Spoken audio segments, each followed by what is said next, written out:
আমাদের প্রধানমন্ত্রী আপনাদেরকে সালাম জানিয়েছেন। আমরা যাকে পেয়েছি প্রধানমন্ত্রী, আমাদের চলচ্চিত্রের মানুষ, মৃত্যুর সময় মানুষের হাতে হাত পাততে হবে না। আমার সাথে শিবাসানু যেহেতু থাকবে, আমরা দুইজনে মিলে আপনাদের সবাইকে নিয়ে আমরা সরকারের সাথে যেহেতু আমাদের একটা উঠা বসার সুযোগ আছে এবং আমরা কাজ করছি, সরকারও জানে।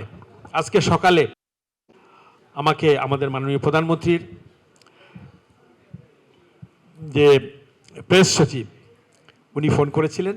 আমি বললাম যে আমাদের একটা আজকের যে অনুষ্ঠান হবে, আমাদের একটা 19 সংগঠনের ইয়ে হচ্ছে। বলে হ্যাঁ, আমি পত্রিকায় দেখেছি আপনাকে রেখে আহ্বান করা হয়েছে। বললাম হ্যাঁ। বলে যে আপনি তো শুধু চলচ্চিত্রের নেতা না, আপনি পুরো সংস্কৃতি জগতের নেতা। সেভাবেই আপনাকে মূল্যায়ন করেন আমাদের প্রধানমন্ত্রী। তো আপনি যেহেতু সেখানে যাচ্ছেন, ওনার সালাম জানাবেন। আমাদের প্রধানমন্ত্রী আপনাদেরকে সালাম জানিয়েছেন, চলচ্চিত্রের মানুষ তারা সালাম গ্রহণ করেন এবং তিনি নির্দেশনা দিয়েছেন, যে জন্য উনি ফোন করেছেন আমাকে। আমাদের সকল সংস্কৃতির মালিক যারা আছেন, আমরা সকল সংস্কৃতির মানুষ, চলচ্চিত্র আপনারা যারা এখানে আছেন সবাই, তথা গানের মানুষ, নাচের মানুষ, পাহাড়ি মানুষ, সমতলের মানুষ, যারা সংস্কৃতির সাথে জড়িত আছে, বাউল শিল্পী, এই যাত্রা শিল্পী, সবাইকে নিয়ে আমাকে বসতে বলেছেন। সবাইকে নিয়ে আমরা বসবো। আমরা আমাদের সময় এসেছে আমাদের দাবি দাওয়া আদায়ের। ইনশাআল্লাহ আমরা যাকে পেয়েছি প্রধানমন্ত্রী, আমাদের চলচ্চিত্রের মানুষ, মৃত্যুর সময় মানুষের হাতে হাত পাততে হবে না, পয়সার জন্য কষ্ট করতে হবে না। সেভাবেই তিনি চান আমরা দাঁড়িয়ে যাই, সেই লক্ষ্যে তিনি কাজ করছেন। তিনি ক্রীড়া পছন্দ করেন, খেলা পছন্দ করেন, তিনি আমাদের নাটক, সিনেমা, গান সব কিছু পছন্দ করেন। অত্যন্ত সংস্কৃতিমনা মানুষ। তিনি চান বাংলাদেশের কোনো কাঙ্গালি, যে নাম বলে বলেছেন আমাকে, এত কাঙ্গালি তার চিকিৎসার জন্য তার মানুষের কাছে হাত পাততে হবে, সেটা আমি চাই না। বাংলাদেশে কোনো শিল্পী চিকিৎসার অভাবে, পয়সার অভাবে যেন কখনো মৃত্যু তার না হয়, তিনি বলেছেন। তিনি বলেছেন আব্দুর রহমান বয়াতি কেন মানুষের কাছে হাত পাততে হয়েছিল। তিনি বলেছেন সাবিনা ইয়াসমিনের মতো একজন এত বড় শিল্পী ক্যান্সার রোগে আক্রান্ত হয়ে তার হিমশিম খেয়েছিল চিকিৎসার জন্য। এগুলো কেন হবে? তিনি বিশ্বের বিভিন্ন দেশের কথা চিন্তা করে বলেছেন। তিনি নাম দিয়ে বলছেন যে কেনি রোজা, সেগুলো আমাদের যে পল্লীগীতি শিল্পী যেরকম হয় না, কাউন্টি সিঙ্গার, উনি গ্রামের গান গায়। গ্রামের যে গান গায় না আমাদের পল্লীগীতি শিল্পীরা, বাউল শিল্পীরা, সেরকম যে শিল্পী আছে ওয়ার্ল্ডের বিখ্যাত কেনি রোজার।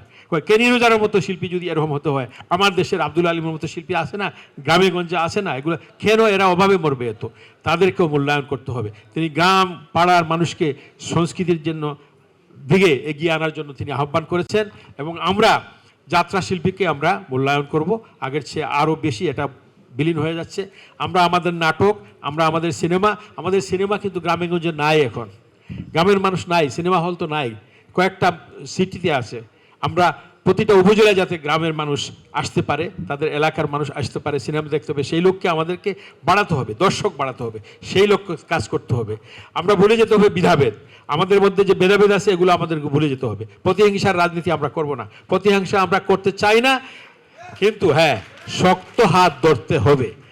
এখানে বাধা আসলে শক্ত হাত ধরতে হবে। কারণ যে আমরা শহীদ প্রেসিডেন্ট জিয়াউর রহমানের সৈনিক এবং তার আদর্শ ছিল উনি শক্তের ভক্ত। উনি বলতেন যে শক্তের ভক্ত, আমাদের লোকজন, বাংলাদেশের লোকজন হয় কি শক্তের ভক্ত। আমরা দেখেছি, আমি দেখেছি বাংলাদেশের লোকজন ন্যায় অন্যায় বুঝে যখন বিদেশিদের কাছে তারা খুব ভালো। আপনি দেখবেন একটা প্লেনে যখন আমরা উঠি বাংলাদেশ বিমানে, তখন কিন্তু আমাদের লোকজন কিভাবে বাংলাদেশের বিমানওয়ালাকে ডাকে, ওই যে বাঙালি তো এরকম মানে খুব ইয়ে মনে করে এরকম বলে, আসো এই পানি দাও। কিন্তু যখন বিদেশি একটার কাছে বলে excuse me, can I have a water please, খুব ভদ্র। তো আমাদেরকে যারা এই যে আসে শৃঙ্খলা সৃষ্টি করবে, তাদের কাছে আমরা শক্ত থাকব, অবশ্যই শক্ত থাকবো। কারণ আমাদেরকে শক্ত না থাকলে হবে না। এরকম এই যে যার যেরকম ইচ্ছা সেরকম করলে এটা করতে দেওয়া যাবে না। কিন্তু আমরা পরনিন্দা, প্রতিহিংসা এগুলো আমরা করব না। আসুন সবাই মিলে ঐক্যবদ্ধভাবে আমাদের সংস্কৃতিকে, আমাদের চলচ্চিত্রকে, যেহেতু আমরা সবাই চলচ্চিত্রের লোক, এখানে আমাদের কাজ হলো ভালো চলচ্চিত্র নির্মাণ করা। আমরা কোয়ালিটি সম্পন্ন চলচ্চিত্র করব, মূল ধারার যে গল্প আমরা নিয়ে আসব। আমরা কেন বিদেশের, এটা তো দেখতেই পাচ্ছে মানুষ, ওকে ফলো করব কেন? বিদেশের যে একটা চলচ্চিত্র ভালো হয়েছে ওকে ফলো করেই করব, এটা কিন্তু তারা দেখে ফেলেছে। তো আমরা এমন কিছু নিয়ে আসবো এতো, এমন গল্প নিয়ে আসবো যেটা এর আগে তারা দেখে নাই। এটা নতুনত্ব থাকতে হবে, এতো আমাদের গল্পের অভাব হবে না ইনশাআল্লাহ।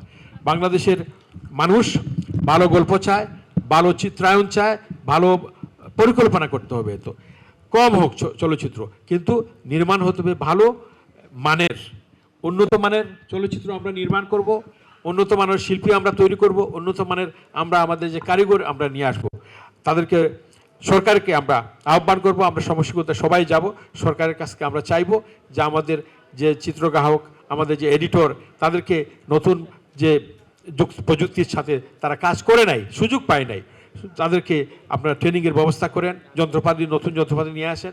এখন ডিজিটাল যুগ, যুগে যুগে সব চেঞ্জ হয়, আমাদের যন্ত্রপাতি পুরাতন হয়ে গেছে। তো এগুলো আমরা বিশ্বের সাথে তাল মিলিয়ে উন্নত মানের চলচ্চিত্র করব। আমরা আমাদের সব কিছুর প্রয়োজন এখন, আমরা নতুনভাবে একদম A to Z আমরা নতুনভাবে সাজাবো।